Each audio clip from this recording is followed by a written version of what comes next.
he looked good because I do think in general he looked good. I was surprised to see them put him out there as the point guard in that really fun lineup. That was, for me, I was like, this is totally different. Yeah. He's actually playing point guard. I mean, even if they're just testing that says a lot to me. Yeah. I mean, I've really shifted the way I'm thinking about the point guard position this year from one preseason guy. I know that seems kind of like reactive, but not only that he did play point guard, but that's where he looked most comfortable. Yep. I'm at least putting a pin in that and saying, okay, if this does prove true, give us the whole preseason, even give us, 10 regular season games or something.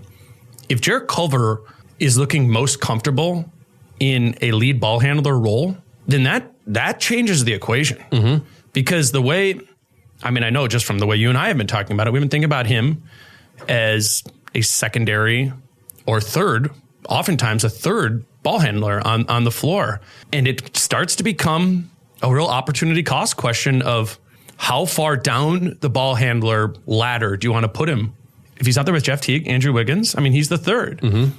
And the first preseason game suggests that he's most comfortable in a primary or secondary lead ball handler role. Yeah, which is somewhat surprising, and that also opens up so many doors for what who you can play him with. And we saw that last night that he was out there with opens up a whole other position. We were thinking about him as a 2-3, right? Yeah, totally. 2-3, break glass in case of emergency, third point guard. Mm-hmm. And now it's 1-3. Yeah, especially a 2. And now it's 1-3. And he was out there with Josh Okogie and Andrew Wiggins and Robert Covington and Karl Anthony Towns. And that's a lineup that is exciting for obvious reasons, because they're like kind of just the 5 most exciting players on this team, and they have long-term implications for the team.